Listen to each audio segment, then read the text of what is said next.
The next two speakers this afternoon, they're going to liven the place up a little bit. When it comes to famous duos in the real estate space, our next two speakers have earned their spot. Loyalty comes at a cost. 17 years, in fact. But when the time was right, and thank goodness it was, Danny and Jed took that leap of faith. Described as dynamic leaders who in a very short period of time have redefined the real estate landscape in the Sutherland Shire and beyond. Danny, Fox and Jed Wood are the driving forces behind Fox and Wood Property Group. With nearly 40 years experience combined, Danny and Jed are not just real estate experts, they are proud family men. Fox and Wood Property Group is known for its bold, direct, customer-focused strategies. No gimmicks, no slogans, just exceptional service. It's their forward-thinking mindset, sharp negotiation skills and genuine love of people that has has made them trusted partners in turning property dreams into reality. Please welcome Danny and Jed.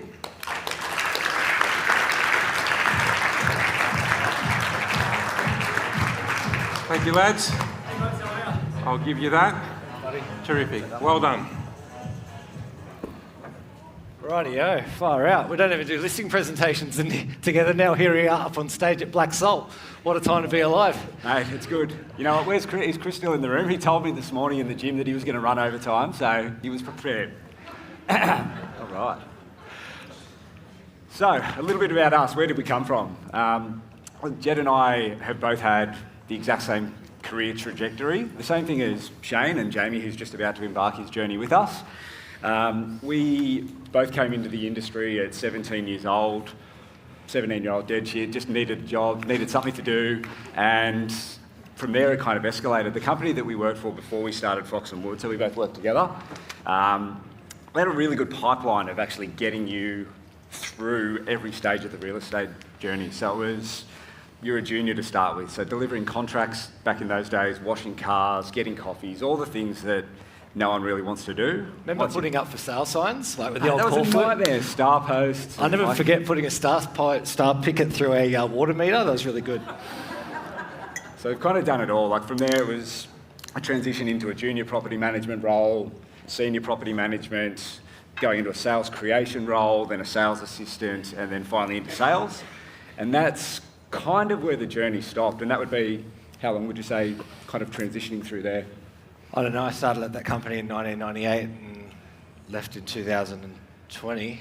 It's probably a 5-6 year process before you kind of cut your teeth and could get into sales. So it was a great learning journey. Like it was a really good opportunity to kind of start as a kid, get to sort of learn off of some of the experts and then sort of get into that next stage.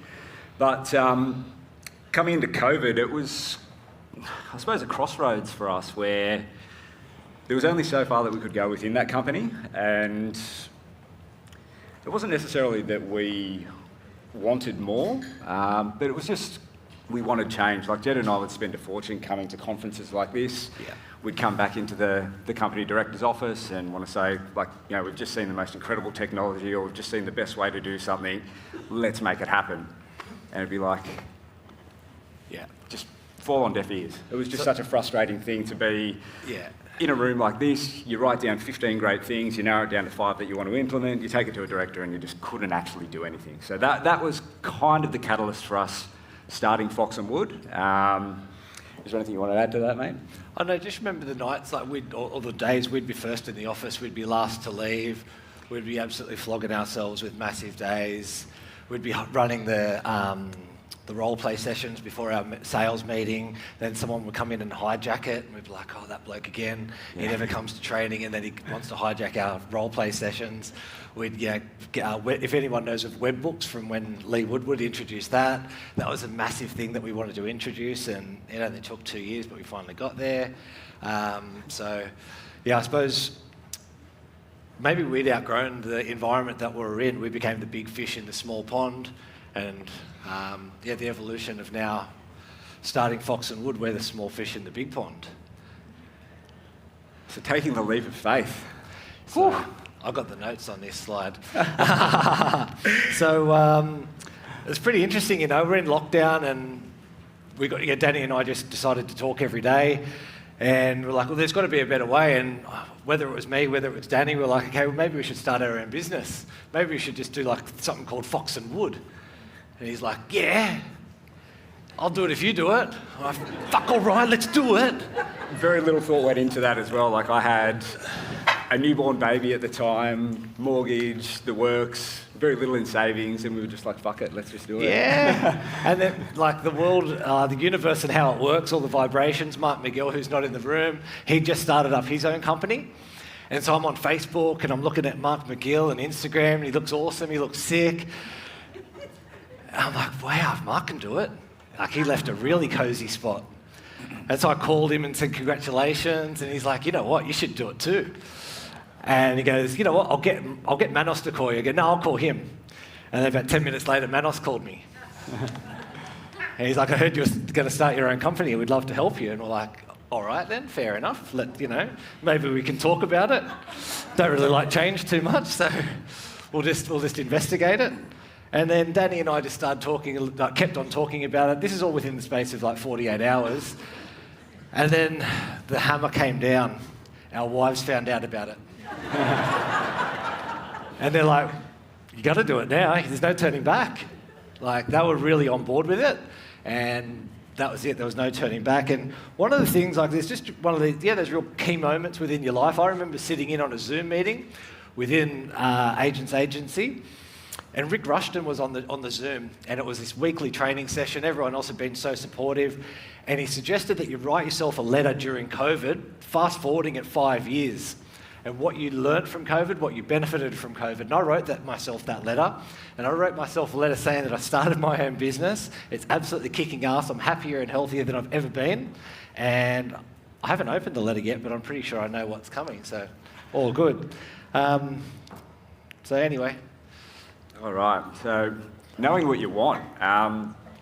This is something that we kind of knew from the outset of Fox and Wood, and somebody mentioned it earlier that we knew what we didn't want, having come from a bigger company, and we always, even though it was sort of a terrifying leap going from the safety net of working from a massive company to going out on your own, we genuinely felt that there was a place in our market for a boutique agency where you list with me, you get me, and from the start that was kind of, I guess, our pitch. But we also knew that we wanted to have time, like, we'll get into it a little bit later, but like Jed and I have both been through burnouts and all sorts of wild rides, but we wanted to get the balance right where you can deliver premium service, and I think regardless of who you are, what agency you're working for, you have to have that belief in yourself that you can do the best job for that client. But we also wanted to be able to have a life outside of that as well, and like that, getting that blend right was going to be really important for us. Yeah. And just with that, like, there's so much competition and comparison within real estate. Within doing it our own way, I'd learnt through doing it the hard way that, and I've got this written down, like, competition and comparison, it's a thief of joy. Absolute thief. And real estate's absolutely riddled with it. And if anyone wants to talk to me about it later, I'm happy to, sit you down on a lounge. Maybe you might have to lay down and we'll talk through it, but it's not good.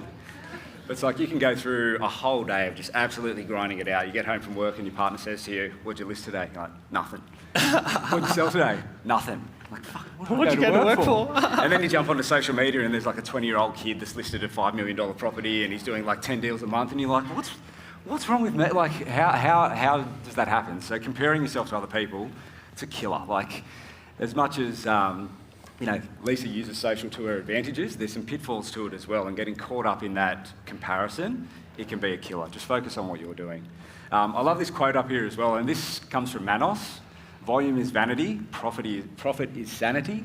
So for us, we could be more profitable, we could take on more agents. Like, we've got Shane working with us and Jamie, who's kind of the next person down that production line, but we have a very profitable business as it is, without having to grow and grow and grow and grow. So Jed just wants to play golf. That's if you look at his goals, it might be next. Yeah. So number 3. All right, just before I get to that,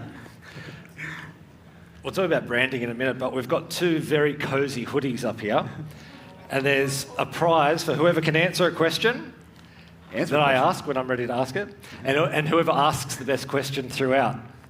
They're very sought after, by the way, so you better pay attention.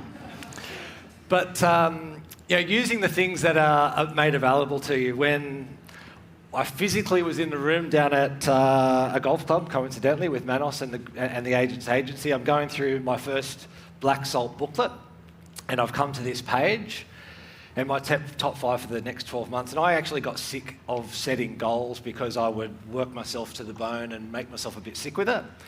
But through some professional help, I've been able to realise that that's not the be-all and end-all. And within those top 5 things there, like, I've only achieved one of them, so that's a question that I'll come back to you with. But I needed to look after my health because I couldn't give away what I didn't have. And if I wasn't looking after myself, I can't look after my family. I needed to be home at least 4 nights a week for dinner with my family, and that would create trust and a better, teamwork environment.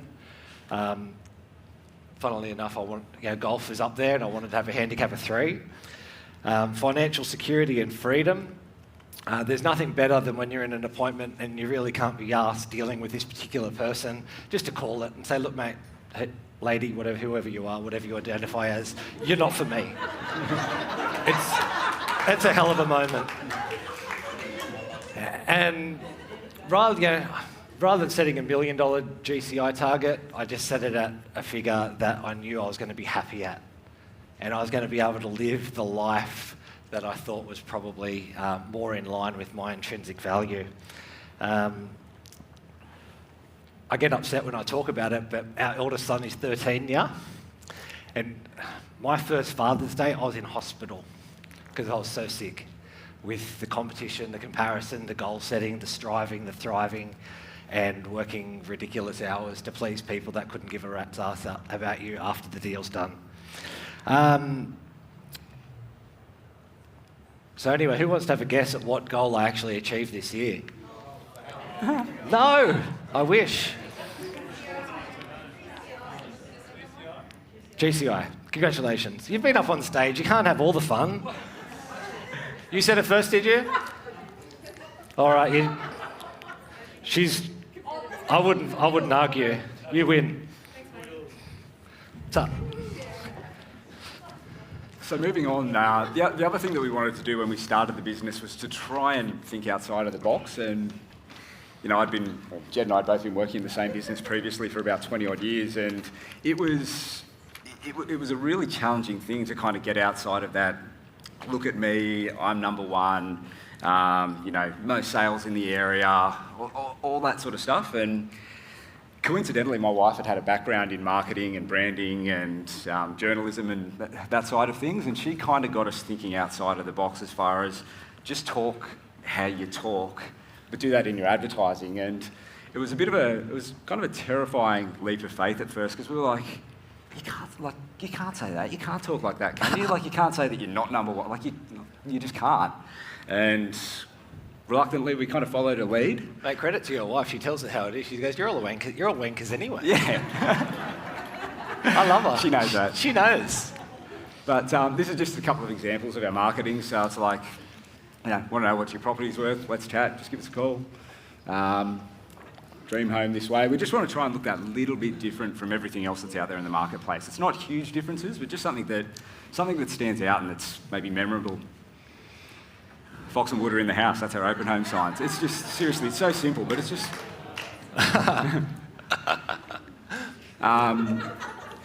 all the important stuff. I love that one. It's like, where'd we put all the stuff that Danny left with us? And it's like, I don't know, it's in the all important stuff folder. People just, I don't know, they resonate with that. And look, it's probably not as polished as something we come up against some massive players in our market, and they'll have a phone book full of all their, stuff, and we've just got a little black and white folder that's got some notes that we've written for somebody, a calendar that tells them how we'll do it.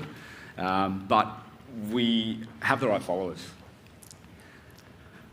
This is my favourite one. This is the scary one. So we put this sign up next to a guy that is funnily enough, in our market, there's 2 people that market themselves as number one, so I don't know how that works. But this is the very, very first sign that we put up. We hadn't sold a thing. And the traction that we got from that, and we still get, that's about 4 years old now, and we still get people calling. An interesting thing recently, and this kind of ties in with social media, is for some reason my face got graffitied, Jed's didn't, and it was a tag, so it wasn't like somebody writing dickhead across my face or like whatever. But I took a photo of it, posted it on social media. I got more engagement on that post than anything else. There's about 15 people that claimed that they did it. People want to see that real, that raw, just that you're a human being, that you're not just robotic. If any of you guys come up to Sydney or the Sutherland Shire, I'll give you a texter and you can draw something good on there. Jed, terrible at soccer, great at real estate. So I've been sponsoring this same soccer club since 2005. But when we started our new company, I had no money to sponsor them with. So I made a deal with the, what do you call him? Boss of a soccer club? I don't know. The boss of a soccer club. President? The president. I said, for every house we sell in the suburb of Bonnet Bay, we'll give the soccer club $1,000, and any member of the club that sells their property with us will give you another $1,000. Anyway, we're up to about $12,000 so far this calendar year. But yeah, they don't want that deal to change, and we're pretty comfortable with it, so play on. Shane's sign up the top there, terrible at baking, great at real estate. He couldn't cook a cake to save his life, but bloody hell, they do a good job selling your home. So it's just, just being out there and being a little bit different, like something that just stands out a little bit more than the competition. That's all we're trying to do. Gaining market share. This is what Manos wanted us to talk about, and there's nothing sexy about it. It's just the boring stuff works. Like, you've heard it all a million times. You want to run through some of these, Jed? Yeah, so I'm a bit of a set and forget person. And Lee Woodward, who's a wonderful sales coach, taught me this, that you needed to have a marketing plan and a marketing calendar. So we've got 2 different deal styles, and they get dropped fortnightly. There's 10,000 of them each, and they go out to those suburbs which are referenced. We've invested in the REA sold section. We've invested in the showcase, because essentially we're trying to create what's called omnipresence. Welcome to Black Sold. If you haven't heard omnipresence, for the first time, that might not be the last time. We wanted to do that letterbox dropping hotspots. Now, back when we started the company or the business in 2020, there was a young fellow in Year 9 at the time, and he took the initiative to reach out saying, congratulations on your business. If you need anything done, let me know. I'd be happy to help.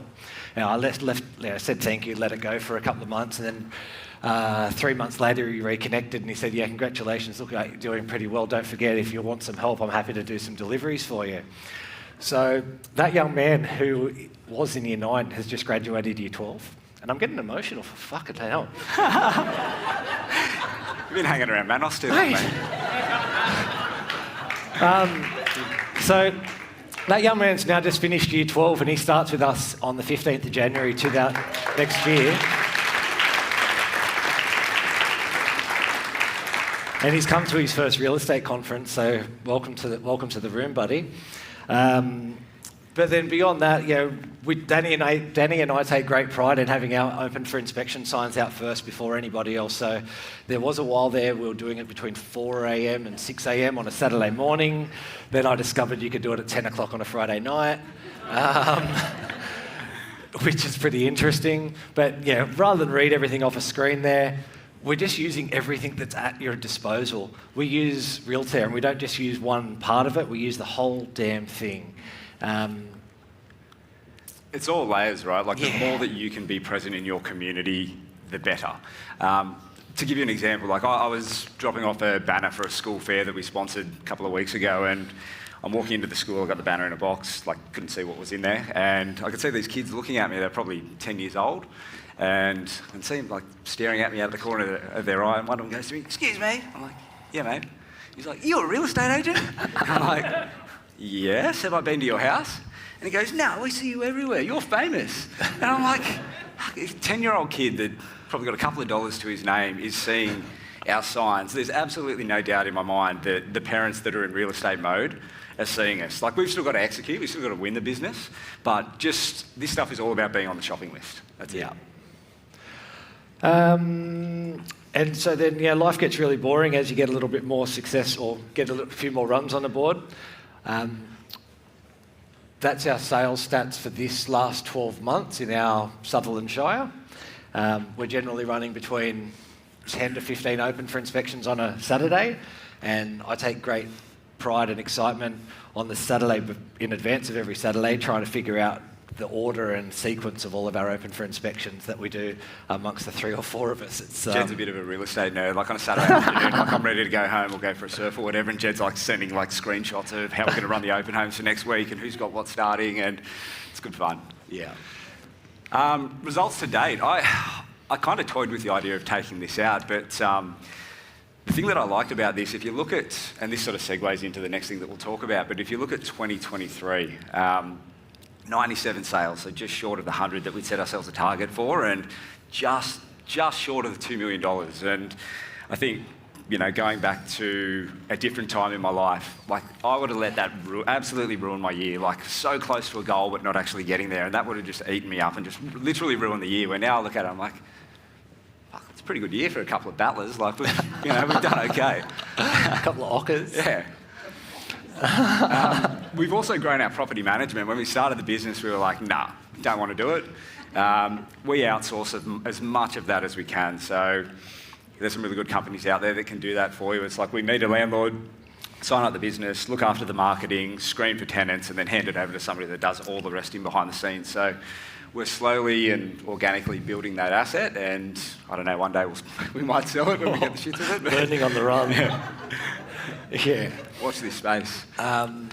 So I don't really know what to say, but about, you know, family's my why. And when I come home, my kids don't ask if I listed or sold anything. They don't care if I'm number one. They just care that I'm home. Yeah. That's all.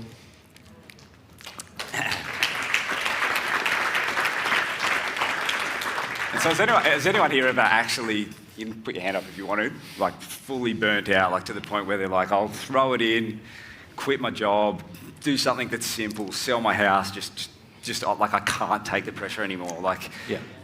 I love your vulnerability too, Chris, and I suppose that's what I want to do. And just, there was a time where, and I feel like this is something that's just starting to come out in conferences now, where people are open to, like, it's not all just, you know, go hard, work 100 hours a day, you'll get there, that sort of thing. Because reality is, you know, you can be achieving huge numbers, and you set a goal, one of two things will happen. You'll either achieve that goal, you'll sit in that success and that good feeling for a little bit, but then you've got to set the next goal, or you don't get to that goal and you beat yourself up afterwards. So it's like, having goals is still incredibly important, but it's the relationship that you have with that goal that makes all the difference. And I think understanding your why really ties into that as well. It's like, the money isn't everything, but getting to spend time with my family and go and have a beer with my mates, or just, you know, the little things are what's important to me. But I got caught up in a cycle where I just wanted to keep on getting better and better and better. And it was like, okay, things are going good, but they could be better. So what do I need to do? I need to put more time into it. It's like, okay, I want to keep getting better. More time, more time. I'm in the car. Instead of listening to the music that I want to listen to, I'm listening to podcasts and real estate audio. And then it's like, I get home, I'd still be going and just keep on going. And that pursuit for getting better and better and better, I was never actually good enough. And that then fed into how I talked about myself inside, which ultimately led to how I talked about myself on the outside. And I was fucking horrible to myself. Like, I was, it's a full-on thing, man. Like, just getting in that that cycle where you are not good enough. And it was actually a good thing that it got to the point where I was talking about it on the outside, because my wife picked up on it and she sort of forced me to get some help. But seeking professional help was dead set the best thing that I've ever done, because I can recognise it now. Like, if I'm having a shit day, I can talk to Jed. If something isn't going right, which inevitably it will, doesn't matter what stage of your career you're in, you go through shit. I think everyone's spoken about it today. But just talk to someone, talk to anyone. Like,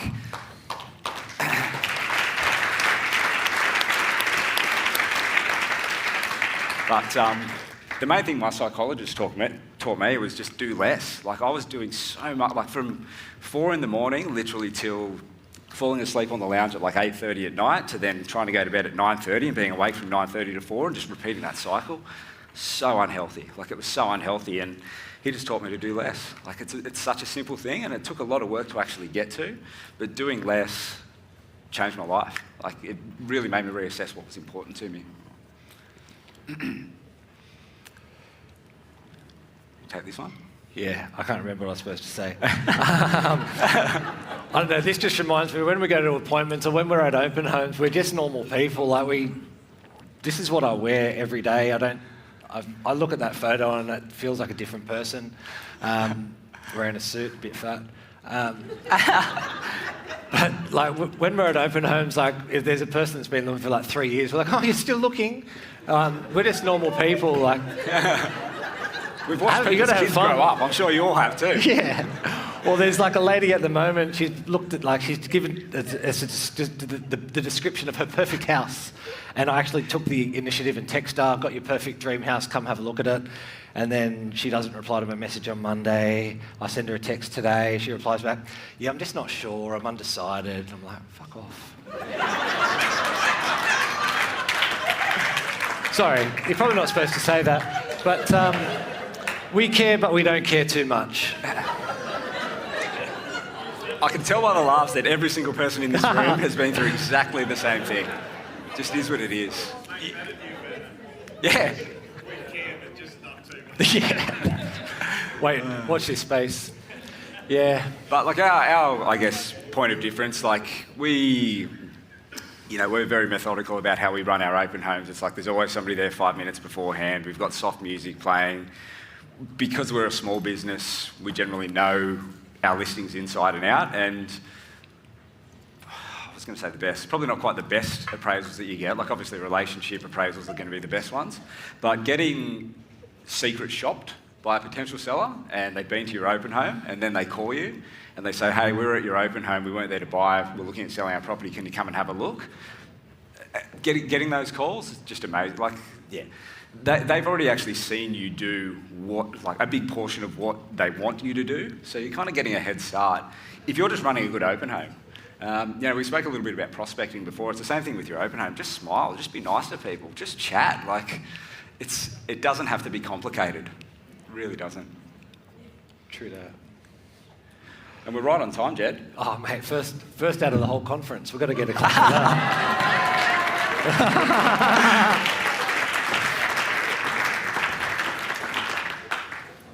What is next? I don't know. I don't want to work too much. Nah, I suppose what's next for us, so we tried to do 100 sales last year and this year. This year we're just going to fall just short of that as well. One of our biggest goals for last year was when Shane came on board was for him to have an environment that he could grow and thrive and learn and, essentially run his business within our business, but give him the support that he needs. It's interesting how we sort of work, like depending on who's got stock, I'll sometimes be Jed's assistant and he's mine, or Shane's mine, like it all just sort of works in that flow. If we want to get to that next stage of doing, say, 120 sales, we brought Jamie on board, and the idea behind that is, I like the idea of actually growing and nurturing and helping somebody get to that next level. But there's also a little bit of an income goal there, but our business is all about lifestyle. Like, it really is. Like, we just want to be able to offer premium service, go surfing, play golf, whatever it is, and blend those things together. That's essentially it. We don't have goals of growing, from 4 agents to 40 agents or anything like that. Lifestyle is what we see as growth. With 30 seconds to go, there's still one more jumper up for grabs, but you need a good question. Over here. Thursday, 1 o'clock. Friday, 7 a.m. That's not good enough. Sue? Next. Do you guys structure your business with your partnership that you have time off, separately throughout the year, obviously? You can work around that because you are a partnership. It just kind of goes in those sort of rhythms. Like, we don't necessarily say, you get 4 weeks off, I get 4 weeks off. It's just kind of, like, we typically wouldn't take the time out at the same time. Although Shane's getting married in Europe in 18 months, and I think we're going to have to, close the business for... Yeah, we'll try and work that out. A little bit closer. Manos said he'd come up to Sydney. Yeah, but like I took my family to Disneyland last year for 3 weeks, and Danny just held the fort for that period of time. Everything within our company is just, between Danny and I, is just 50-50 split, so our egos don't get in the way. I don't care if people call him, he doesn't care if people call me. It's just one team, one dream. I think people like that as well. Like we don't have an office landline or anything like that. So literally all the calls come to me. I give Jed the shit appraisals. But like the dialogue that I have with those people is very different to a receptionist that's got nothing to gain by it. Not to take anything away from well-trained receptionists, like there's a huge role for that. But for us, it's like somebody calls, like, what prompted you to call today? Have you spoken with Jed or Shane before? And depending on what they say, dictates what the next move is. And if they call because Shane's just sold a house 3 doors up, and like, Shane killed it with that sale, he's got 40-odd buyers that looked at that property, I'll get him to give you a call in the next 10 minutes. Very different than saying, oh yeah, me, I'll be here in 5, you know what I mean? So, You're the best secretary I've ever had. I told you, I'm taking all the good leads though. Yeah. Yes, Chris? 20 years of business or real estate, what has changed the most in real estate? Can you repeat the question? So in 20 years of real estate, what's changed the most and what stayed the same? You definitely get a hoodie for that, Chris. Far out. Well, my first job was taking a roll of film across to a chemist and waiting for that to get developed so I could then create a window display. Photos have gone digital. There's this new thing called the internet. Window displays are outdated. We don't do central locking driving buyers around, but we still show... People are time poor. They want to deal with you on their time. Manos mentioned it before, like I think, you know, AI taking over so many other industries, I still think that face-to-face personal thing is going to keep us in a job indefinitely. The technology that's out there now is just amazing. Like, we're huge advocates of the Realtor software, and it's like I think back to how we used to do it, and it's like 8:30 at night, you're at home, you get a deal together, you're like, fuck, I've got to put a suit on, drive over to the buyer's house on the other side of Sydney, then drive over to the vendor's house, get them to sign it, and then the buyer pulls out in the cooling off period, and you're like, what am I doing? Where now it's like you can be at home, cooking a barbecue, put the buyer's details into it, gets emailed to them, they sign it, you've just sold a property while you're sitting at, like, barbecuing a steak. Like, that technology's unbelievable. Good answer. You should do this on your own. Yeah, he's got a few. Thanks for having us, everybody. Thank you so much.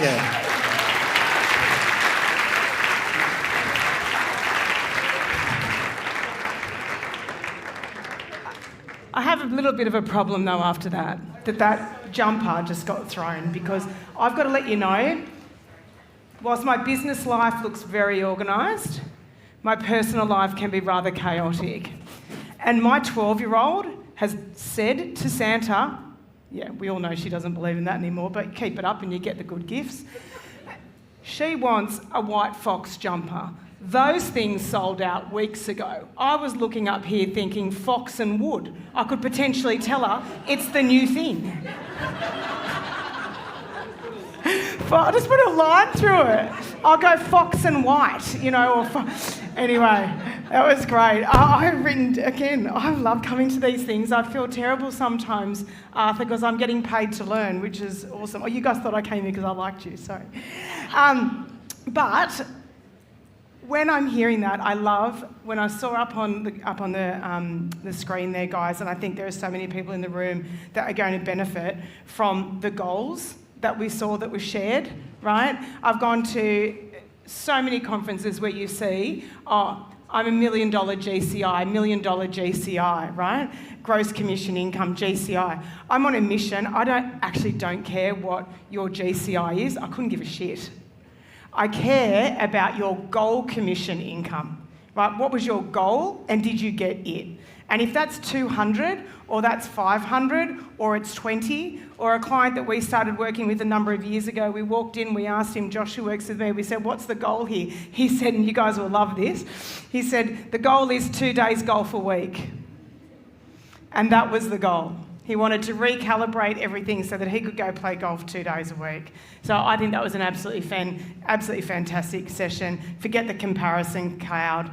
goal, commission, income. What's your goal? What are you going to do to make it happen? And that was a living, breathing example of how you can create a business to create a lifestyle for yourself and do both at the same time and have fun along the way. I think you'd agree. Let's give it up for the boys again. Absolutely.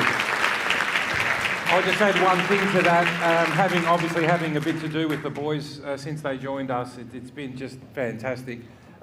What you saw is what it is. And that's what we love about them. I didn't mean it can't get any better. I just meant, there's a little bit of room. Manos, you've got to help me out here. What's that phenomenon when you talk about something and then you see it? The Y Commodore one or whatever. Reticular activating system. What you said.